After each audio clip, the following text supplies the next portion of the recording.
Bien. Bonjour à toutes et à tous. Donc, on va essayer d'ouvrir un nouveau volet, ou en tout cas de compléter tous ceux qui ont déjà été ouverts durant la journée, en rentrant un petit peu dans le dur autant que possible. On va essayer des questions et des enjeux de nature, certes politique, mais aussi très économique. Hein. On va essayer de prendre différents angles autour de ça. Bien sûr, parler d'usage, bien sûr, parler de législation, mais aussi de parler aussi, on parlait de production de valeur. On aurait quasiment pu dire répartition de valeur, qui est un terme un petit peu tout de suite plus polémique, mais qui est un peu au cœur des enjeux actuels. Donc, tsunami, révolution, rupture, on l'a vu un peu ce matin. Bon, comment tout cela atterrit dans les organisations, hein, publiques et privées, hein, on verra ça avec Antoine Rollin notamment, qui est donc, que je présente très rapidement, directeur d'études au bureau Vendic, Information Management, expert aussi R&D à Cap Digital, et qui a aussi cette casquette qu'on a un petit peu en commun ici, d'être un membre actif et même un administrateur du groupement français des industries de l'information, hein, le GF2I, hein, qui est un des espaces où on essaie de discuter ça sous un angle assez pragmatique, bien sûr, mais en même temps essayant de prendre un peu de hauteur par rapport au quotidien des organisations. Ensuite, quels enjeux économiques et aussi juridiques, mais de court terme ou de plus moyen terme, toutes ces questions peuvent poser, avec aussi la question de l'ouverture des données, hein, et effectivement leur réutilisation par qui, pour qui, comment, avec là aussi un des vecteurs de cette fameuse répartition de valeur ou de ce qui est en cours de constitution. Ah, ça, Emmanuel, c'est peut-être plutôt pour demain, hein, donc sans vouloir. Donc voilà. Et donc, j'ai oublié d'ailleurs de me présenter très rapidement pour savoir d'où je parle, et je modère modestement cette petite table ronde. Donc Thomas Parisot, moi je suis directeur général adjoint de Kern Info et aussi membre du GF2I et du SNR. On parlera demain plus édition. Là, c'est peut-être aussi les industries culturelles qui sont un des cadres, on va dire, un peu dans lequel on s'inscrit pour essayer de penser à cette question économique dans un secteur bien spécifique, mais qu'on connaît bien. Et enfin, Philippe Masseron, qui est au bout de la table là-bas, qui est expert en propriété littéraire et artistique, hein, et ancien directeur général du Centre français d'exploitation du droit de copie, le CFC, qui est actuellement consultant et administrateur du GF2I, on le dit, qui participe d'ailleurs régulièrement aux travaux du CSPLA, qui est un acronyme un peu complexe, mais le Conseil supérieur de la propriété littéraire et artistique en France, puisque à la fois ça pose beaucoup de questions d'un point de vue économique, et on l'a vu en droit pour le régulateur en tant que tel, mais même d'un point de vue plus axiomatique, on va dire dans le droit, il y a beaucoup de questions sur lesquelles une des questions qu'on pourra se poser avec Philippe, c'est est-ce que le droit d'auteur va pouvoir survivre à cette nouvelle charge technologique contre lui, ou avec lui en tout cas, est-ce qu'il va pouvoir y survivre? Voilà, donc je fais tout de suite circuler la parole pour avoir un maximum l'occasion d'écouter les intervenants et bien sûr après pouvoir discuter de tout ça avec la salle. Donc en commençant peut-être par Antoine, hein, pour nous éclairer effectivement sur les usages et leur typologie dans les différentes organisations avec ce point de vue qui est celui d'Antoine. Merci Thomas, bonjour à tous. Merci effectivement à l'ENSIB et aux partenaires d'avoir organisé cette biennale dédiée à l'intelligence artificielle et de donner l'opportunité de présenter un petit peu des retours de vision, d'expérience et de définition. Quand on a effectivement évoqué notre participation à cette table ronde, j'avais vocation à exposer voilà, brièvement, parce que de toute façon, vous savez, c'est un sujet qui est très large et mouvant, comme le disait Antoine Pétel tout à l'heure. Donc tout ce qu'on dit aujourd'hui peut bouger dans les semaines, mois à venir. Mais c'était de donner voilà, quelques clés de repère sur qu'est-ce que la mise à profit il y a aujourd'hui dans le traitement de l'information et aussi de la communication. Donc ça se joint effectivement à une diversité d'usages et plusieurs types d'outils finalement, parce que il y a évidemment la problématique de la définition, mais c'est de voir effectivement qu'est-ce que concrètement on peut mettre derrière le thème intelligence artificielle pour brasser des données, qu'elles soient textuelles ou multimédia. Donc en première étape de mon intervention serait peut-être effectivement de prolonger un peu ce qui s'est dit tout à l'heure sur les différentes possibilités de définir l'intelligence artificielle. Il y en a une que je retiens souvent parce que finalement elle a aussi un scope mondial, c'est l'ISO en 1995 qui avait déjà, dans une des normes de vocabulaire, défini l'intelligence artificielle comme une unité fonctionnelle capable d'exécuter des fonctions qui sont généralement associées à l'intelligence humaine, que ce soit par apprentissage ou raisonnement. Donc derrière cette première définition se greffe effectivement des sous-strates, parce qu'en fait, au-delà de cette définition, on y raccroche aussi tout ce qui est système expert, donc on aura peut-être l'occasion d'en reparler, mais ce sont aussi des règles d'apprentissage, tout ce qui est synthèse et reconnaissance vocale, et il y avait aussi effectivement la possibilité d'y greffer des contenus textuels et déjà multimédia. en fait, au-delà de cette définition-là, ce qu'il faut voir, et c'est vrai qu'on en a aussi souvent parlé avec les membres du GF2I, c'est qu'aujourd'hui, on se focalise surtout sur ce qu'on appelle l'IA faible, à comparer à l'IA forte qui n'existe pas encore, qui, si ça ne vous parle pas, pourrait être un peu le C3PO de Star Wars. Hein. En gros, c'est l'android qui comprend tout et qui répond à toute question, ou aussi dans Star Trek, hein, y a Data, mais voilà. Ces exemples-là ne sont pas encore vraiment sur la table aujourd'hui. Ce qu'on est en train plutôt d'essayer de comprendre, c'est qu'est-ce que l'IA va pouvoir apporter pour justement faire plus, voire plus vite et mieux que ce que fait le traitement humain en termes de traitement de données, que ce soit pour classer, pour traduire, pour pourquoi pas générer des résumés, voire donner un conseil quand on a une question. Donc là, on est sur la notion d'IA forte. Donc ça, c'est pour vous donner un peu le scope de ce que pouvait être déjà une définition qui a bientôt 30 ans. Et en fait, derrière cette définition, c'est un peu quand même la mouvance, si vous voulez, de la synergie qui est en train encore de bouger entre la création humaine et donc la mise à profit des outils qui permettent de traiter des données par voie informatique. Alors, je parle de synergie, mais en fait, on en reparlera sûrement tout à l'heure, c'est que la synergie est peut-être en train de se réduire. À savoir qu'on pouvait avoir un équilibre entre création humaine et apport de la machine. Se pose quand même la question de savoir si demain, l'apport de la machine, il va faire beaucoup, beaucoup plus que finalement l'impulsion de la création humaine, si ce n'est que d'appuyer sur un bouton et pas faire grand-chose de plus. Bon, enfin bon, voilà, c'est déjà pour vous donner la première entrée. Le deuxième point qui me paraissait intéressant de vous communiquer aussi, c'est en fait quand on parle d'intelligence artificielle, alors déjà le terme artificiel, il y en a plusieurs qui le remettent un peu en question, il y en a qui vont parler d'intelligence inorganique. En fait, il faut bien se dire, comme on disait tout à l'heure, c'est la notion du corps, mais surtout la notion de corps vivant. Et à l'heure d'aujourd'hui, évidemment, l'intelligence artificielle, elle s'imbrique sur un cerveau artificiel qui n'a pas de vie et évidemment n'a pas de mort. Donc il faudra effectivement voir dans les décennies qu'est-ce que ça va, en quels termes ça peut évoluer cette notion-là. Mais et la notion d'intelligence, c'est pareil. Hein. En France, on comprend ce que c'est que l'intelligence, mais intelligence en anglais, ça ne veut pas dire la même chose. Donc il faudra voir aussi si artificial intelligence a aussi son bon spectre de définition outre-Atlantique. Enfin, quoi qu'il arrive, ce qui est intéressant de se retenir, c'est que derrière la notion d'intelligence artificielle, si on l'accepte, c'est que en fait, la brique IA, si vous voulez, c'est un peu une triptyque gagnante entre à la fois des big data ou des corpus de données, des règles d'apprentissage. Alors après, il y a différentes possibilités de faire apprendre à un système. On a donc des modèles avec des règles formalisées, système expert, donc on parle d'IA symbolique, qui n'a pas forcément besoin de beaucoup de données. Mais on a aussi ce qui émerge depuis plusieurs années, ce qui est l'apprentissage automatique, que ce soit donc supervisé, donc il y a quand même un encadrement où on va dire il est circonscrit, ou un apprentissage non supervisé, où là on laisse la machine à le prendre d'elle-même sans avoir forcément à intervenir dessus.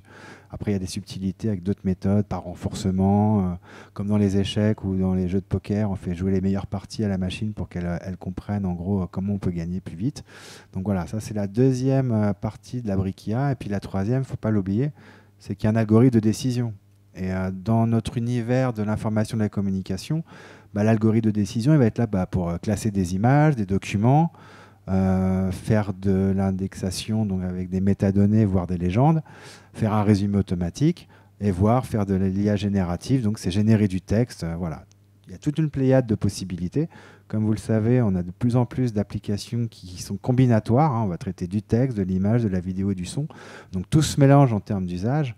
Et évidemment, maintenant que les machines ont des capacités de calcul de plus en plus abouties, puissantes, que le stockage aussi, voilà, le téraoctet coûte moins cher, qu'on a évidemment toute une pléiade de règles d'apprentissage qui viennent de plus en plus s'entremêler, être puissantes, ça amène effectivement des outils qui marchent beaucoup mieux qu'ils ne marchaient avant. Donc ça amène encore cette approche combinatoire où, au regard des objectifs qu'on veut se donner avec un dispositif intelligent, on va pouvoir brasser par plein de corpus différents des textes, des images, des vidéos, du son pour arriver à un objectif d'usage qui peut être effectivement assez illimité. Dernière idée, c'est pareil, c'est toujours un peu compliqué si vous voulez de cartographier les usages. Moi, en fait, j'avais déjà réalisé des études, notamment pour le ministère de la Recherche, il y a une vingtaine d'années sur le marché des technologies de la langue, où on avait réussi à faire une segmentation du marché par usage. Et en fait, on avait identifié 9 segments d'usage qui sont toujours pérennes et applicables aujourd'hui.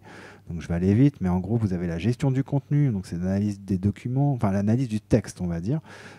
C'est le premier segment. Vous avez la gestion des documents, donc on est plutôt là sur l'analyse des documents, comment on classe des documents, que ce soit des textes ou des images. Il y a la traduction automatique. Il y a aussi tout ce qui est solution e-business avec des portails collaboratifs, des communautés d'utilisateurs, des intranets. Vous avez les ressources linguistiques. Donc là, on y mettrait des dictionnaires, des ontologies. Pourquoi pas y greffer aussi les modèles de langage. Le 6e segment qui évidemment a explosé dernièrement parce que c'est tout ce qui concerne la production et l'édition et notamment automatisé. Donc on y mettra évidemment la dictée vocale, mais on y met aussi tout ce qui est génératif avec ChatGPT. Le 7e segment, c'est tout ce qui concerne en fait les données, enfin tout ce qui est vocal et multimodal. Donc on y mettrait les bornes, les jeux vidéo, les kiosques interactifs. La voiture autonome aussi rentrerait dans ce segment-là. Le 8e avant-dernier segment, c'est tout ce qui est e-learning. Donc, c'est toutes les solutions en fait, qui intègrent évidemment de l'approche linguistique, mais il y a aussi la statistique pour aider à l'apprentissage des langues, pour l'aide au handicap, pour le e-learning dans les entreprises. Et le dernier segment, c'est tout ce qui est moteur de recherche intelligent, donc avec le traitement du langage naturel, les moteurs de recherche qui intègrent du web sémantique, et on pourrait même y mettre les chatbots embarqués avec les moteurs de recherche. Donc ces segments-là, voilà, ça donne une vision globale, si vous voulez, de tout ce qui est possible avec la mise à profit de l'IA. Et les 9 que je viens de vous citer, en fait, sont combinatoires. Donc on pourrait très bien avoir effectivement des sociétés qui déploient des solutions logicielles avec de l'IA, mais qui prennent en compte non pas un des 9 segments, mais beaucoup plus que 2 ou 3 ou 4 ou 5 segments, puisqu'à terme, si on va sur l'IA la plus optimale possible, pourrait être amené à brasser les 9 segments. Mais ça n'est pas encore forcément le cas alors aujourd'hui. Voilà pour, en gros, vous donner en quelques minutes un peu la diversité des usages et les typologies d'IA embarquées dans notre sujet du jour. Ah bah, très bien, pour avoir un élément un peu de paysage. Je me rends compte d'ailleurs, je ne t'ai pas présenté, Ghislaine. Oh, excuse-moi aussi quand même. Donc Ghislaine Chartron, qui est professeure au CNAM, qui dirige donc l'INTD, l'Institut national des techniques documentaires, membre du laboratoire d'ICEN et co-responsable de l'acte de recherche Data, Documents et Médiation. Et donc là, pour rentrer sur la problématique des données ouvertes, qui est bien au cœur, notamment de l'IA générative, et pas que. Merci Thomas. Donc je vais un petit peu enchaîner avec Antoine. C'est vrai que moi je vais me focaliser là dans mon intervention essentiellement sur les IA génératives, ce dont a parlé Dominique ce matin et ce qui fait un peu le buzz de l'actualité des IA. Mais tu as raison, hein, des IA il y en a de tout type et elles se combinent et même les paradigmes se combinent entre eux. Ce ne sont pas uniquement des approches vectorielles et puis des approches symboliques d'un côté. C'est beaucoup plus complexe quand on fait des modèles en tous les cas. Donc moi ce que je voudrais peut-être dire dans cette table ronde, c'est partir des sciences de l'information. Moi, je suis donc inscrit dans la logique des contenus, la production des contenus, et moi dans la production des algorithmes. Et dans les nouveaux paradigmes, effectivement, qui nous intéressent, les datas sont au centre, comme on l'a vu ce matin avec Dominique. Et la question qui est fondamentale, c'est sur quel type de données on travaille. Ça marche, les diapos, là ça peut défiler? Je crois que c'est la petite zapette. D'accord. Donc, on avance, c'est ça? Voilà. Non, c'est trop. Voilà, donc les données, pour moi, sont vraiment au centre des questions et de là où je peux effectivement apporter une contribution. Et la question, si vous posez la question à Bart ou à ChatGPT, quelles sont les données sur lesquelles tu travailles? Je me suis amusée à le faire. Effectivement, il parle du web, des livres, articles scientifiques pour Bart et pour ChatGPT. 300 milliards de mots, mais on ne sait pas trop. Bon. Donc voilà, effectivement, c'est un actif immatériel pour eux, ce sur quoi les données deviennent, on nous l'a dit très tôt que c'était le pétrole du XXIe siècle, mais on commence à comprendre pourquoi. Et en même temps, on voit aussi que dans les algorithmes qui sont développés, l'apprentissage supervisé est très important. Et dans ce contexte-là, les données annotées par les utilisateurs, donc des données structurées sont fondamentales dans la qualité de ce qui va sortir à la sortie en termes effectivement de production par ces IAG. Donc on commence à voir que le Pulse il se reconstruit là et que même tout ce que les internautes font pour Wikipédia, ça va profiter de toute façon aux algorithmes de Bard. Donc, et d'autres. Hein, mais voilà, je pense qu'il y a aussi autour de ces données des pratiques illicites. Hein, et ça, je crois que Philippe en parlera. Hein, le problème effectivement de corpus de livres de type Book 3 sur lesquels les IA s'entraînent, qui sont des corpus illicites, hein, du scrapping des médias, que ce soit Radio France, enfin c'est toutes les semaines donc on a des nouvelles, donc des scrappings, donc des robots qui viennent récupérer de la donnée qui est dans l'espace public, mais qui normalement demanderait quand même le consentement du producteur de la donnée, qui ne se fait pas tous les jours, hein, ce qui se fait pas souvent non plus. Donc on voit qu'il y a une tension, et ce n'est pas nouveau, entre les acteurs du contenu et les acteurs de la technologie. Et ça nous rappelle des histoires avec Google News, hein, si vous vous rappelez un petit peu, ou avec le TDM, hein, la fouille de données. Donc c'est toujours le problème de la partage de la valeur entre les acteurs qui viennent de la technologie et ceux qui produisent des contenus, et notamment des contenus de qualité. Donc il y a un dilemme là. Est-ce qu'on protège ces données contre les IA génératives ou est-ce qu'on les ouvre? C'est la vraie question. Aujourd'hui, on entendra des collègues, à mon avis, qui parleront au nom des éditeurs, au nom de la presse, peut-être pas aujourd'hui, mais il y a des collègues qui viennent de l'édition là. Aujourd'hui, beaucoup d'éditeurs sont en train de mettre en place la clause d'opt-out qui était prévue dans la nouvelle directive du droit d'auteur de 2019, qui vise à interdire effectivement la récupération de données pour des données d'entraînement pour les IA génératives. Donc le bénéfice, effectivement, c'est la valorisation des données qu'on produit pour son propre périmètre, c'est-à-dire que on va, par exemple, vous avez Getty Images, hein, qui vient de développer qui a eu, donc, je crois qu'il y a eu un litige fort avec OpenAI, qui venait effectivement capturer des données accessibles sur le web public de Getty. Et du coup, là, ils ont développé leur propre IA générative sur leurs données, avec des acteurs de type NVIDIA, je crois. LexisNexis, tous les producteurs de contenu juridique aujourd'hui se protègent et développent leur propre IA sur le périmètre des données qu'ils construisent. Donc on voit là qu'on change d'échelle entre l'IA générative grand public de ChatGPT qu'on parle beaucoup, mais qui est en train de s'appauvrir progressivement des données auxquelles ils peuvent pouvoir avoir accès. Donc il y a Twitter, alors tout le monde s'est demandé pourquoi effectivement en grande partie Twitter se réservait ces données pour lui, puisqu'aujourd'hui Twitter a aussi, les chercheurs se morfondent du fait qu'ils ne peuvent plus récupérer des corpus de données pour faire leurs études d'usage ou leurs études de croisement et de corrélation sur ce qui se passe sur les réseaux sociaux, mais Twitter se garde aussi ces données pour lui pour faire des IA génératives, une IA qu'il annonce comme étant, alors qui s'appelle Grok, on en a parlé je crois ce matin, et qui s'annonce très permissive en plus.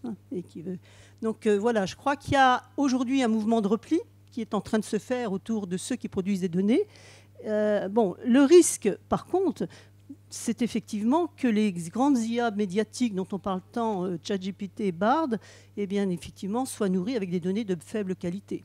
C'est qu'on risque d'avoir des phénomènes importants en termes d'enjeux politiques sur nos sociétés numériques, comme on l'a déjà sur les réseaux sociaux. C'est ce qui va circuler, c'est peut-être pas les meilleures données qui vont être mobilisées dans les IA génératives. Alors c'est vraiment un dilemme, je dirais, pour les producteurs de données de qualité, comme cela a été avec Google News, que ce soit la presse ou les éditeurs. Est-ce que finalement, ils ne risquent pas d'être aussi invisibles, de devenir invisibles dans un processus où le recours à ces grandes IA génératives grand public vont dominer les usages. Il ne faut pas se leurrer. Il va y avoir effectivement une banalisation du recours à Bard et à ChatGPT ou d'autres. Donc l'idée aussi que même si on construit des données de qualité, elles risquent de devenir invisibles. Alors quel est le bénéfice dans cette histoire-là? Donc je dirais l'opposé de protéger, c'est d'ouvrir. Ouvrir ces données aux IA génératives quand on produit du contenu. Et effectivement, les bénéfices, c'est de contribuer aussi à un espace public qui est de qualité, finalement, puisque médiatiquement, c'est ces grandes IA qui vont aussi un peu être dominantes dans les usages du citoyen. Donc, c'est finalement réduire les stratégies de désinformation. Plus on a des données de qualité, plus on construit finalement un bien commun de qualité de ce qui va circuler dans nos sociétés. Mais, et c'est aussi plus de citations. Hein. Je crois aussi, on voit les IA qui sont greffés aux moteurs de recherche. Les agents conversationnels citent quand même leurs sources. Hein. J'ai vu Kern d'ailleurs citer dans pas mal de réponses.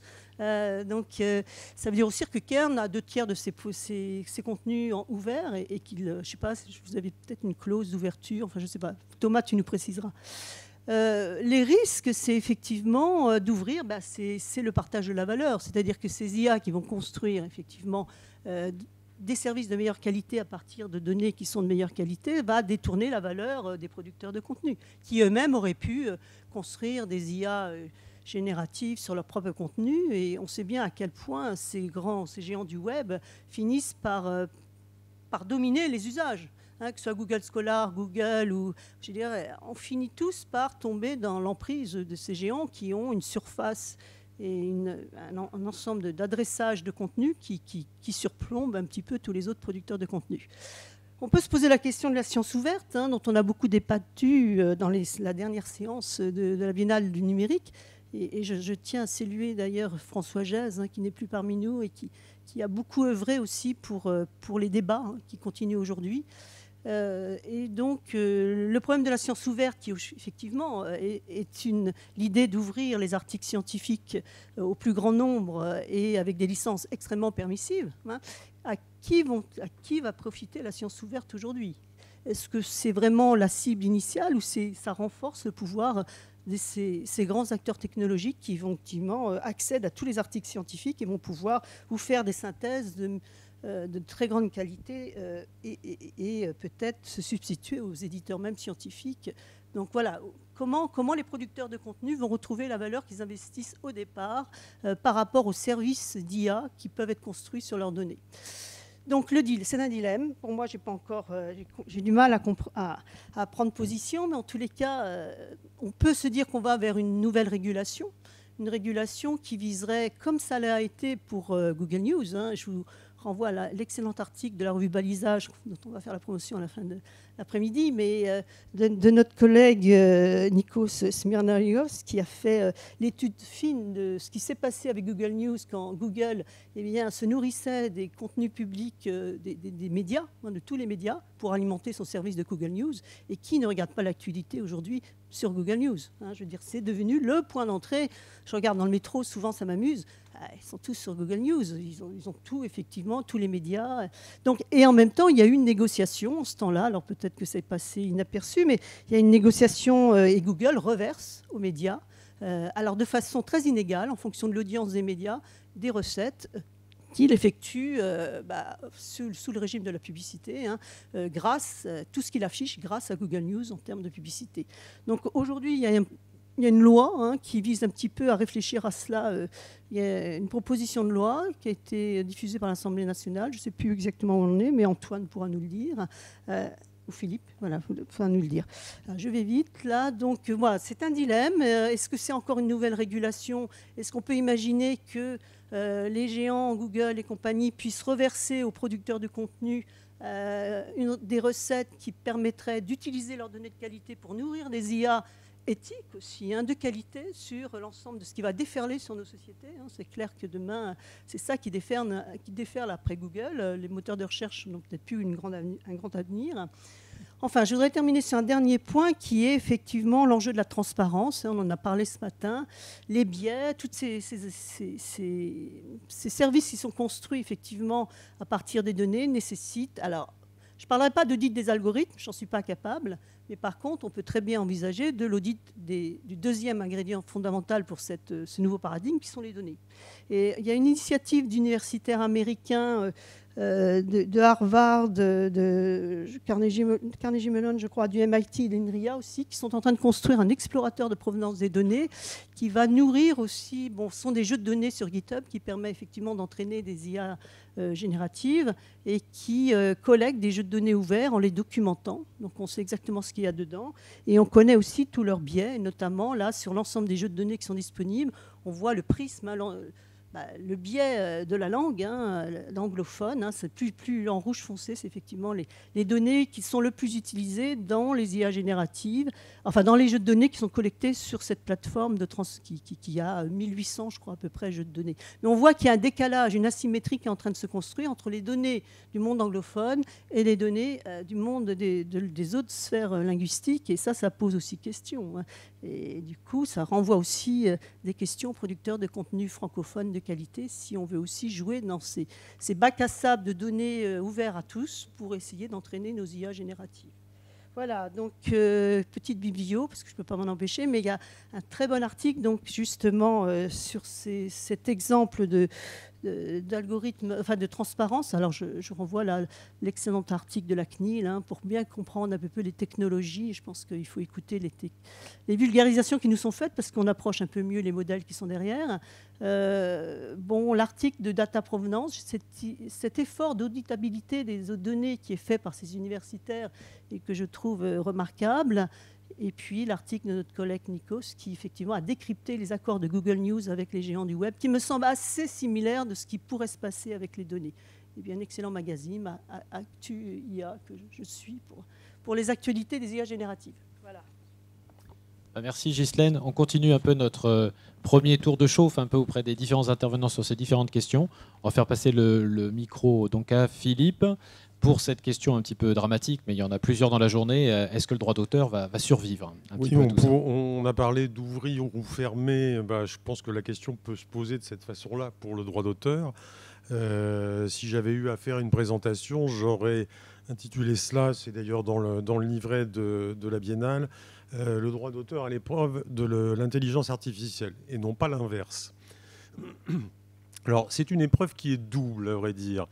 Le droit d'auteur, c'est un écosystème, au-delà de règles juridiques, bien évidemment, qui régit les rapports juridiques et économiques des créateurs, des diffuseurs, des distributeurs de la connaissance de façon large. C'est un système juridique qui a grosso modo 200-250 ans, et qui fonctionne depuis cette période sur des principes quasi inchangés et sur un principe fondamental qui est le contrat, qui est la base du fonctionnement du droit d'auteur. Alors, bien évidemment, il a connu quelques aménagements puisqu'on est passé de Niepce au NFT, on est passé du phonogramme au streaming, donc vous imaginez que bien évidemment il y a eu des aménagements. Mais ce ne sont que des aménagements. Le principe du droit de reproduction, de l'autorisation préalable donnée par l'auteur est toujours présent, il est toujours là. Aujourd'hui, l'interrogation que porte l'intelligence artificielle, quand on parle intelligence artificielle et droit d'auteur, on va surtout penser bien évidemment aux IA génératives, comme le disait Ghislaine à l'instant. Mais l'interrogation, elle va se porter à la fois en amont et en aval. En amont, je m'explique, c'est le sort des œuvres qui rentrent notamment dans les bases d'entraînement des IA génératives, qui suppose donc qu'il y a des actes de reproduction. Est-ce que ces actes de reproduction sont autorisés par les ayants droit conformément aux législations? Est-ce que ces législations s'appliquent véritablement aux reproductions qui sont nécessaires aux IA? Ce sont des questions auxquelles il faut répondre, bien sûr. Et puis, en aval, c'est-à-dire que se pose également la question de l'applicabilité du droit d'auteur aux productions des IA, puisque, sans parler d'œuvres, il y a néanmoins des créations. En tout cas, il y a une production de contenu qui est faite par les IA. Si on s'intéresse à l'amont, on va commencer par là quand même, on voit qu'on a un paysage juridique, je ne vais pas vous faire un cours de droit, bien évidemment, mais de vous donner quelques repères, qui est à peu près semblable, qu'on soit dans le monde anglo-saxon du copyright ou dans l'univers du droit d'auteur dit continental, à la française principalement. On a des dispositifs d'exception qui sont potentiellement applicables à la fourniture des contenus dont ont besoin les IA. c'est dans le cadre de l'Europe, de l'Union européenne, c'est les fameuses exceptions relatives au text and data mining. Il y en a deux. Il y en a une qui concerne la recherche scientifique et puis il y en a une qui est beaucoup plus ouverte. Et d'ailleurs, cette exception connaît un contrepoids puisque les ayants droit ont la possibilité de sortir de ce système d'exception. C'est peut-être compliqué, mais c'est ce qu'on a appelé l'opt-out à différents moments. Et dans le système anglo-saxon, vous avez un dispositif dont je vais prendre la manifestation américaine, qui s'appelle le Fair Use, et qui est un dispositif, un ensemble de règles qui permettent de déroger au principe de l'autorisation préalable de l'auteur pour un certain nombre d'utilisations. Alors, sans rentrer dans la technique juridique, parce que c'est assez complexe, c'est un système qui est fondé sur la répétition des précédents. Vous savez, c'est ce système, le droit anglo-saxon est un droit de jurisprudence avant toute chose, beaucoup moins écrit, beaucoup moins codifié que ne le sont les systèmes juridiques européens et en particulier le système français.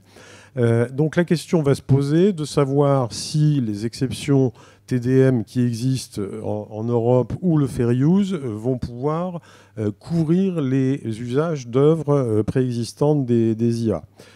Aujourd'hui, la question n'est pas tranchée très clairement. En ce qui concerne le droit européen, on peut penser que l'exception TDM permet ces usages, mais on doit aussi garder à l'esprit que l'exception TDM a été inscrite dans la loi européenne le 17 mai 2019 par un texte qui était en discussion depuis 2016 dans son premier jet législatif. Est-ce que ce texte avait déjà incorporé intégrer le fait que les IA génératives allaient intervenir? On peut se poser la question. Dans le cas du copyright, on a là toute une série de contentieux qui sont actuellement en cours. Depuis le mois de janvier, il y a un peu plus d'une demi-douzaine de contentieux qui étaient engagés par des auteurs, par la Guilde des auteurs aux États-Unis, essentiellement des auteurs d'ailleurs des arts visuels ou de l'écrit, des auteurs de romans par exemple, quelques-uns assez célèbres. Il est difficile aujourd'hui de vous dire à 6 mois ou à 1 an on aura des réponses. Le système juridique en plus américain est assez complexe. Il est difficile d'y voir clair. La seule indication que je peux vous donner de façon certaine, c'est qu'un des tout premiers contentieux qui date de janvier de cette année a donné lieu à une première étape il y a quelques jours et a permis de préciser le champ de ce contentieux. Un certain nombre des auteurs qui étaient d'ailleurs impliqués dans le contentieux ne vont pas continuer ce contentieux pour des raisons de technique juridique, mais ils n'ont pas été en mesure de justifier des usages qui étaient faits par les IA, et puis encore plus fondamentalement de justifier des droits qu'ils avaient sur les œuvres en question, certains étant même refusés par le copyright. Donc on est dans une perspective un peu incertaine, on n'est pas dans un flou juridique, puisqu'on est d'un côté avec un système qui a vocation à s'appliquer, mais avec une contestation de l'autre côté. En ce qui concerne l'Europe, là, on n'a pas aujourd'hui de contentieux. Il y a un cas de contentieux qu'on a évoqué, qui est celui de Getty Images, qui a engagé un contentieux contre Stability AI à la fois aux États-Unis et au Royaume-Uni. Mais le Royaume-Uni, après avoir dans un premier temps dit, après le Brexit, je vais conserver la directive de 2019 sur le droit d'auteur, a finalement changé de pied et n'a pas incorporé dans sa législation l'exception TDM telle qu'elle figure dans la directive. Donc on est sur une situation un petit peu intermédiaire, mais là aussi on n'a pas d'échéance précise devant nous. En ce qui concerne des actes réglementaires, on a bien les AI Act qu'on a évoqué tout à l'heure, qui prévoit désormais une déclaration des œuvres protégées qui seraient utilisées par les bases d'entraînement, mais ce n'est qu'une déclaration, ce n'est pas une autorisation, donc on reste à droit constant. Il y a en France la proposition de loi qui a été évoquée à l'instant par Ghislaine, on peut en discuter, elle mélange plusieurs aspects de la discussion, mais elle a au moins un mérite, c'est celui d'ouvrir le débat.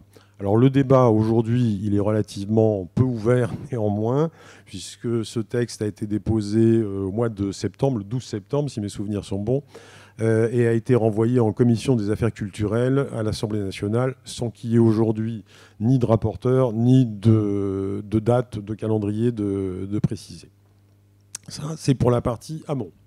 La partie aval pose également des difficultés, puisque que fait-on des productions générées par nos IA génératives? Que fait-on des textes, des images qui sont produits? Est-ce qu'on peut les produire? Est-ce qu'on peut les protéger, par le droit d'auteur?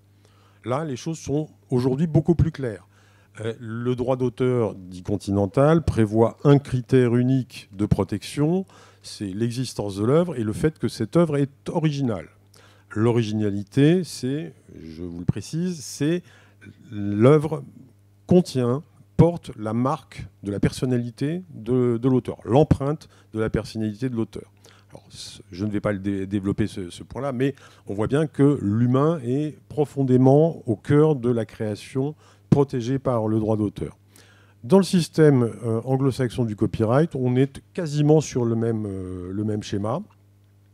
Et on est dans un système légèrement différent, dans le sens où, pour les œuvres américaines, en tout cas, il y a une nécessité d'enregistrement des œuvres auprès du Copyright Office pour que la protection soit effective.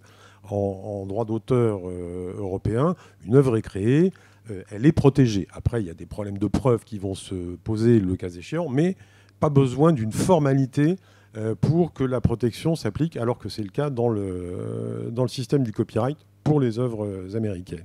Et on a aujourd'hui des cas où le Copyright Office, qui donc enregistre ses dépôts et attribue le copyright, ça se matérialise par un numéro, par un identifiant, a refusé d'accorder ce copyright, cette protection à des productions, là je suis obligé de dire des productions et non pas des œuvres, qui avaient été créées à l'aide d'outils d'intelligence artificielle, en estimant à chaque fois que la part d'intervention humaine qui avait été nécessaire était insuffisante. Clairement, il a été dit, le simple prompt qui a été donné à l'outil d'intelligence artificielle n'est pas suffisant pour caractériser l'intervention humaine. Et d'ailleurs, le Copyright Office a, dans la suite, édité un guide, publié un guide qui donne des guidelines sur ce qui pourrait être protégé. Alors, on n'est pas à parler de proportion, même si j'ai déjà vu cela sur Internet, dans quelques articles. Ce n'est pas tout à fait le propos de ce guide, mais néanmoins, il faut qu'il y ait cet équilibre et cette prédominance de l'intervention humaine. Ça n'exclut pas qu'une œuvre puisse être protégée parce qu'il y a eu utilisation d'outils d'intelligence artificielle, mais ça nécessite une prédominance très forte de l'intervention humaine. Donc là encore, on est sur un terrain un petit peu plus balisé que les œuvres de l'amont, mais qui est susceptible d'évoluer, et puis qui nous pose une autre question, c'est celle du modèle économique de ces productions par l'intelligence artificielle. On connaît d'autres cas où, sans qu'on ait protégé tel ou tel objet par le droit d'auteur, on a trouvé des solutions juridiques, c'est à commencer par les droits voisins, puisque les droits voisins, ce n'est pas du droit d'auteur, on n'est pas dans le Canada Dry, mais pas loin, mais on a aussi le droit du producteur de base de données, qui n'est pas non plus un droit d'auteur, qui est un droit dit sui generis, un droit par lui-même, qui permet de protéger le contenu d'une base de données sans toucher à la partie droit d'auteur. Est-ce qu'il n'y a pas le moyen, via la création d'un autre droit, c'est une idée que je mets comme ça à débattre, parce que les questions vont se poser. D'ailleurs, elles se posent déjà, je dirais à l'envers, en termes de responsabilité. Il faut regarder le positionnement des différents acteurs des IA génératives par rapport aux garanties qu'ils apportent ou pas aux utilisateurs en termes dans l'hypothèse où il y a des contentieux fondés sur la propriété intellectuelle. Vous en avez certains, il y en a un en particulier qui a fortement communiqué sur le sujet, c'est Microsoft, mais il n'est pas le seul à offrir une garantie. IBM, qui revient dans le jeu avec un vieux projet qui est le système Watson, qui est en train de revenir, qui était une IA, mais qui était très en avance sur son temps en définitive. Amazon promet aussi une garantie forte de ses utilisateurs. Et puis à l'autre bout de la chaîne, vous avez un certain nombre d'acteurs, dont OpenAI, qui n'apportent aucune garantie en termes de propriété intellectuelle à l'utilisateur. Et puis au milieu de tout ça, vous avez des acteurs qui ont des positions intermédiaires, soit ne prévoient rien explicitement dans leurs conditions d'utilisation, soit ont des clauses qui prévoient des limitations de responsabilité et qui renvoient la balle à l'utilisateur. Mais ça pose bien la question, pour moi, de connaître le statut qu'on pourra donner à ces créations. Peut-être je rebondis sur ce que tu disais, Ghislaine, très rapidement dans le petit cas de Kern pour pointer un fait et puis après ouvrir la discussion avec une nouvelle transversale auprès de nos intervenants sur le fait qu'il y ait la loi et il y a le gendarme d'une certaine façon. Or, d'un point de vue technologique, on le voit, il y a aussi tout un contexte qui est celui du droit international qui, la phrase consacrée, généralement quand on dit droit international, c'est une fiction. Ou en tout cas, il y a beaucoup de questions sur lesquelles il a du mal à s'appliquer de fait avec une dimension très géopolitique, un peu toutes ces questions. On y reviendra peut-être un petit peu parce qu'il y a aussi à penser les rapports Europe-États-Unis avec aussi une forme d'opposition à la Chine ou d'une certaine façon une course à la nouvelle industrialisation numérique qui est aussi pensée dans un rapport dual entre Orient et Occident, d'une certaine façon, en partie en tout cas. Bon, peut-être juste l'illustration du petit cas, tu disais tiens, il y a des citations Kern, et il y a le système d'opt-out qu'on a décrit très rapidement qui est un dispositif légal. On dit à un robot, non, normalement tu n'as pas le droit. Mais c'est autre chose que de bloquer un robot et de dire à un robot, non, tu ne passes pas ici et je te bloque et je suis dans une logique de contournement éventuel du robot et de blocage par la plateforme et ainsi de suite. Un jeu dans lequel beaucoup d'ayants droit sont rentrés ces dernières années. C'est aussi des choses que nous on fait à différents niveaux pour ne serait-ce que différencier le trafic robotique du trafic humain, pour éventuellement, même à des fins statistiques, être dans une vision qui soit un peu clarifiée des choses. On en reparlera, notamment Jean-Baptiste Devater aussi reviendra dessus demain dans le cas de Kern, mais qui fait que ce protocole technique de réponse légale, TDM-REP, qui est un protocole développé et impulsé pas mal en France dans le cadre du W3C, une structure qui s'appelle l'EDR Lab notamment, solution juridique, doit être combinée aujourd'hui par une dimension tout à fait pratique et technique et effective, qui sont des logiciels de blocage de bots, à mesure qu'on les reconnaît. Bon, l'IA avance cachée depuis un certain nombre d'années, c'est-à-dire que les corpus d'entraînement, on y reviendra, comme OnCrawl, ne se sont pas présentés, effectivement, ce sont des logiciels ouverts et qui ne se sont pas présentés d'emblée. Et il y a, de la part des ayants droit, on peut parler peut-être d'un défaut d'anticipation sur un certain nombre de choses. Plus le contournement effectif, tu parlais du corpus Books, qui est objectivement un corpus qui a été mis à disposition par un chercheur, réutilisé dans ces contextes-là, de façon complètement... hors cadre d'une certaine façon. Donc c'est des cas un peu complexes. Ça pose la question éventuellement de cette tension, tu disais ouverture ou pas des corpus, on parlait un peu des usages, une tension entre innovation et régulation d'une certaine façon. Et on voit en France encore, on en reparlait un peu à midi, mais une hésitation quand même assez forte, dans une logique où il faut bien comprendre que cette hésitation, elle est très fortement contrainte par ce qui va se passer dans d'autres contextes où industriellement ces logiciels ont plutôt apparu aux États-Unis plutôt qu'en Europe. Et donc ce serait paradoxal d'avoir une régulation extrêmement forte en Europe, alors que l'innovation, elle est plutôt nord-américaine, aujourd'hui pour celle qui est ouverte. Voilà. Donc je pose ça un petit peu dans, d'une certaine façon, la tension entre innovation et régulation, et avec cette forte dimension géopolitique. Là aussi, peut-être fonctionner, nous, de façon un peu probabiliste, et essayer de faire un peu de prospective sur ce qui pourrait être les prochaines étapes, ou en tout cas, comment vous voyez tout ça. Ghislaine, est-ce que tu veux commencer ? Je vais peut-être rebondir simplement sur un petit point de la question, pas sur le sujet en entier, mais sur les aspects techniques et les possibilités technologiques de bloquer. Elles existent, tu en as déjà évoqué, Thomas. Il y a un dispositif qui existe aujourd'hui pour bloquer des outils de crawling sur les sites Internet, en particulier d'éditeurs de presse. Alors c'est un système relativement coûteux qui ne peut fonctionner que dans un environnement collectif, on va dire, mais qui a le mérite d'exister. Et il y a un nouvel outil qui vient d'apparaître en matière d'image, d'art visuel, avec un dispositif qui fonctionne lui-même sur l'intelligence artificielle, qui vient brouiller en fait la constitution des images et mélanger les pixels. Ce qui fait qu'il détourne l'attention en fait des robots d'IA et il va vous transformer un chapeau en sac à main ou l'inverse, je ne sais plus, mais enfin en tout cas en des choses totalement aberrantes et ça permet d'une certaine façon de protéger ces images. L'outil est annoncé comme étant ouvert, donc il a sans doute de beaux jours devant lui. Profondément, je crois pas au fait qu'on puisse se soustraire aux géants du web. Je dirais, on n'existe plus. Ça a été le cas pour la presse. Tous ceux qui, à un moment donné, ont interdit le référencement sous Google News, ensuite ont perdu de l'audience, ont perdu des recettes, ont perdu de la valeur sur leur propre site parce qu'ils étaient plus visibles à partir de Google News, quoi. C'est un piège, hein, c'est un piège. Et je pense qu'il va falloir réguler plutôt que se soustraire, en tous les cas, à ces gros secteurs technologiques. On n'a hélas plus le choix. C'est mon point de vue. Après, il y a réguler et il y a jouer le jeu des acteurs économiques. C'est-à-dire, on parlait ce matin, je crois, de rampe de lancement, un peu pour des API qui permettent de mobiliser les services de GPT et d'autres BARD et d'autres systèmes de modèles de langage.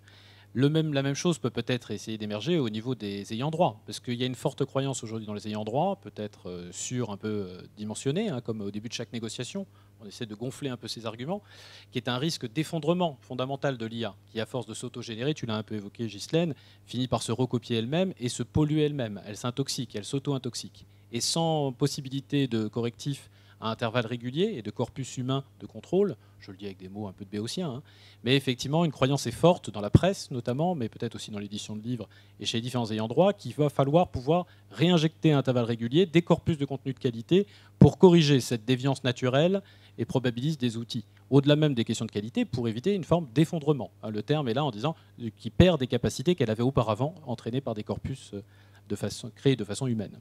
Donc ça, c'est un point, et on voit des acteurs se positionner comme des guichets potentiels en disant il va falloir avoir une logique un peu de rampe d'accès au contenu de qualité qui vont permettre à ces acteurs de la technologie de continuer à proposer la valeur et à générer la valeur qu'ils proposent aujourd'hui. Ça, c'est autre chose que la régulation. C'est plutôt une forme un peu de négociation entre des secteurs.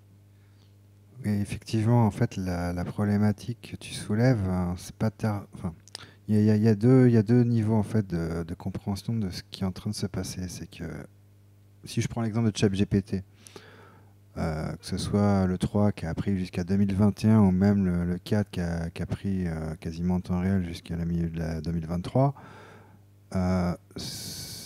les corpus en fait qui ont permis l'apprentissage et donc de générer des informations plus ou moins bonnes, même si c'est la probabilité du mot d'après, ça a exploité des contenus qui étaient à 99 voire 100% créés par l'humain. Aujourd'hui, ce qui est en train de se passer, et on n'en est qu'au début, mais mettez-vous en perspective dans 10 ans, moi, je ne peux pas vous dire combien il y aura de pourcentage de données synthétiques, donc concrètement du contenu qui n'est pas généré par un être humain, mais par une machine, qui sera donc sur le web et qui sera réutilisé par cette ChatGPT-là. Donc là, on va vraiment avoir un problème, c'est qu'au pire du pire, ça commence à s'effondrer, ou alors on va avoir une standardisation du vocabulaire des phrases, puisqu'il va régénérer plus ou moins en entonnoir. Et on va effectivement voir un problème de système qui s'auto-alimente et qui se biaise de lui-même. Donc ça pose, au-delà de l'input à output, amont aval, c'est est-ce qu'à un moment donné ou à un autre, on va avoir, alors il y a une problématique technique, hein, mais c'est l'étiquetage, la labellisation, que tel contenu a été généré par une machine ou pas, et que c'est encapsulé en métadonnées. Alors pour les images multimédia, c'est peut-être plus facile que pour le texte. Enfin, je ne suis pas un expert non plus, mais a priori...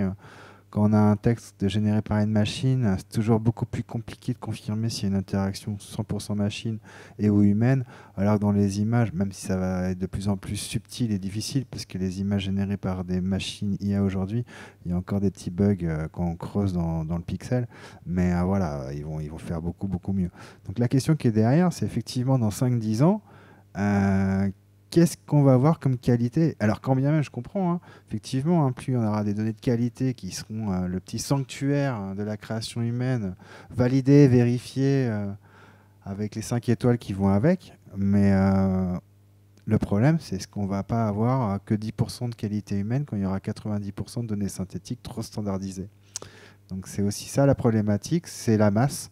Alors au-delà de la qualité des systèmes qui vont embarquer et brasser des données synthétiques, c'est aussi la faisabilité énergétique de tout ça, quoi. Est-ce qu'en gros, on aura assez d'électricité Là, aujourd'hui, on parle de beaucoup de vidéos qui consomment un maximum avec les YouTube et compagnie. Si dans 5-10 ans, vous avez 10 fois plus de vidéos qui en plus sont générées par des machines qui arrivent sur ces réseaux sociaux, on va avoir un vrai problème de consommation d'énergie et de stockage. Quand bien même je vous disais tout à l'heure que voilà, le coût de Tera il baisse, qu'on a de plus en plus de capacité de calcul machine. Mais là, on a une guéguerre entre la loi de Moore avec l'augmentation des professeurs tous les 18 mois et l'infobésité qui augmentera peut-être plus vite que la capacité des processeurs. Et d'ailleurs, un des débats qu'on voit peut-être ressurgir avec cette montée en puissance de la capacité de calcul, enfin la valorisation de plus en plus forte, c'est celle de la neutralité du web, qui est revenue dans différents contextes. On va voir si c'est réel ou si c'est une idée comme ça, parce que c'est un débat qui revient à intervalles réguliers, de faire plus payer les utilisateurs des grosses infrastructures dans lesquelles les générateurs, effectivement, d'IA sous différents formats, et a fortiori quand c'est multimédia, peuvent s'avérer être des gros contributeurs, qui est une autre façon peut-être d'avoir des formes de transfert de valeur entre des secteurs, à mesure que des acteurs comme ceux-ci vont utiliser massivement des réseaux, voire les saturer, voire effectivement atteindre des seuils un peu de rupture. Peut-être aussi juste un point, Ghislaine, sur lequel vous entendre aussi. Tu parlais du fait de disparaître des réseaux sociaux et des moteurs de recherche qui étaient impossibles, bien sûr. Mais on voit que, par exemple, les médias sont dans un moment, on va dire, un petit peu post-négociation Google News, qui est un moment où, malgré cette situation-là, ils disparaissent des réseaux sociaux. Il y a ce qui se passe au Canada en ce moment, sur lequel Meta retire les médias des réseaux sociaux, aux grandes dames de ces éditeurs, avec des pertes de trafic qui sont dramatiques. Pourquoi ? Parce que la loi canadienne pousse encore un peu plus loin la question de la transfert de valeur. Alors tu vas me dire, c'est pour ça qu'il ne faut pas passer à la phase de négociation, c'est-à-dire que la force de frappe et de rétorsion de ces plateformes est encore plus forte. D'autant plus quand il y a eu négociation et concertation des acteurs, de la presse, avec ces plateformes de réseaux sociaux. En se disant aussi, bizarrement, que les médias, les contenus, c'est compliqué, c'est anxiogène, et après tout, sur les réseaux sociaux, on est mieux avec des chatons et des photos de vacances. Donc c'est effectivement aussi une symbiose sur laquelle la rencontre et l'alignement des intérêts entre plateformes technologiques, réseaux sociaux et producteurs de contenu et tenants, on va dire, un peu du droit d'auteur, producteurs de contenu, elle n'est pas facile à trouver. Et elle n'est pas évidente avec le fait qu'il faille rentrer d'un modèle dans un autre. Il y a peut-être une forme d'incompatibilité à un moment. Je ne sais pas comment vous voyez ça. Tu veux dire qu'au Canada, il n'y a pas eu d'accord entre la presse et Google News et les réseaux sociaux ? Il y a une législation qui oblige les réseaux sociaux à contribuer. Il y a une législation qui oblige effectivement les réseaux sociaux et les plateformes à contribuer économiquement à la presse. C'est aussi ce qui s'est passé en Australie il y a quelques années, sous au début l'angle de la menace. Aujourd'hui, c'est ce qui est en train de se passer. Et ce qu'on voit, c'est qu'il n'y a même plus de recherche de concertation. C'est-à-dire qu'au Canada notamment, c'est assez symptomatique. Les médias se disent, mais ils ne nous parlent plus du tout. Et on voit des chutes de trafic dramatiques, parce qu'en fait, ça ne les intéresse plus. Fondamentalement, dans les comportements des utilisateurs, la récurrence de l'objet média, qui était perçue comme importante, indispensable, ne l'est plus tant que ça, au sens où l'effet TikTok, l'effet quotidien balayé par tout ça, fait que ces réseaux n'ont plus forcément très envie de mettre en avant fortement des médias. Et là, Meta a beaucoup changé de position ces dernières années, mais c'est aussi vous entendre parce qu'il y a une forme de divergence fondamentale entre contenu, je caricature beaucoup, entre contenu humainement créé et des espaces où on va vers une information de qualité, et ces espaces qui captent une grande partie de l'attention et de la bande passante, et qui n'ont pas forcément une volonté d'un... On est dans la pensée probabiliste qu'on évoquait tout à l'heure, où le rapport à la vérité, je ne veux pas faire des choses trop générales, mais est quand même un peu modifié. En tout cas, l'intérêt pour la vérité a tendance à baisser un petit peu. C'est ce qu'on pourrait imaginer dans ce type de contexte. Oui, la diversité, tout simplement. Je dirais, on vit un moment difficile, je pense, en termes de... Bon, on connaît les phénomènes de désinformation, de fake news, mais ça ne fait que s'empirer. Je veux dire, si on n'a pas, je dirais, une forme d'expertise qui contrebalance un peu sur l'entre-soi dans les réseaux sociaux, je crois qu'on va vers des sociétés qui, politiquement, ça va poser problème en termes de cohésion sociale même des sociétés contemporaines. Ce qui circule dans nos sociétés, c'est des choses, enfin, c'est des prises de position stratégiques, d'influenceurs, occupation de l'espace médiatique par des groupes. Où va-t-on si on n'a plus cet espace un petit peu d'expertise, même si la figure de l'expert a été largement remise en cause, mais je crois qu'on va revenir sur cette remise en cause de la figure de l'expert. On en a besoin pour contrebalancer tout ce qui se passe en termes de silos d'entre-soi, et je suis très inquiète, moi, en tous les cas. Sans compter qu'on a, par les comportements de ces plateformes, également une remise en cause fondamentale, profonde des modèles économiques des médias journalistiques qui vont vérifier l'information, etc. On a parlé à 2-3 reprises des accords qu'il y a pu y avoir sur les droits voisins avec les éditeurs de presse ou les agences de presse. La réalité, c'est quand même que ce sont des accords très maldisants. Les sommes en jeu sont très éloignées, enfin les sommes qui ont été négociées, quand on les connaît, puisque dans la plupart du temps on ne les connaît pas bien, mais sont très très inférieures à ce qu'on peut savoir. Il y a un cas sur lequel on a des données, c'est l'accord qui est assez récent, qui a été signé entre Google et l'organisme de gestion collective allemand, qui s'appelle Corinth, qui rassemble la quasi-totalité des médias allemands, que ce soit presse écrite ou audiovisuelle. On parle d'une poignée de millions d'euros. La demande initiale de l'organisme de gestion collective, c'était 425 millions d'euros. Donc vous avez un delta monstrueux entre les demandes, les besoins, qui correspond souvent en fait à la perte en termes de revenus publicitaires des médias, donc de financement, et la réalité des accords qui sont signés avec ces plateformes, accords qui la plupart du temps mélangent le droit voisin quand il existe, mais il existe désormais dans toute l'Europe et dans d'autres pays dans le monde. On a cité l'Australie par exemple, et des accords de distribution, donc des accords commerciaux dans lesquels les plateformes deviennent partie prenante et deviennent les distributeurs, les vendeurs des abonnements des médias. On a un peu le temps peut-être encore, Emmanuel, pour quelques questions, cette fois venant de la salle, parce qu'on n'a pas, bien sûr, l'exclusivité du questionnement sur ces aspects plus économiques ou industriels, on pourrait dire, moins philosophiques, mais en tout cas, on sera ravis d'essayer de répondre aux questions qu'il peut y avoir dans la salle. Et on voit les micros. Est-ce qu'il y en a ? Bon, on est en fin d'après-midi, bien sûr, on voit que beaucoup a été dit déjà. Des questions plus techniques aussi peut-être, une approche plus technique et donc du coup plus difficile d'abord. Bah, écoutez, si il n'y a pas de questions dans la salle, je vous propose déjà, je remercie déjà les intervenants à la table ronde. Merci. C'est jamais facile quand même d'intervenir comme ça sur des questions. Et d'animer une table ronde. Donc vraiment merci à tous ceux qui se prêtent au jeu. Et si vous le souhaitez, on peut faire une petite pause. Et après, on aura Sandy Hervieux qui interviendra du Canada en visio avant d'avoir une présentation de la revue Balisage, la revue de recherche de l'ENSIB. Et on terminera vers 17h30. Voilà. Je vous remercie. À tout de suite.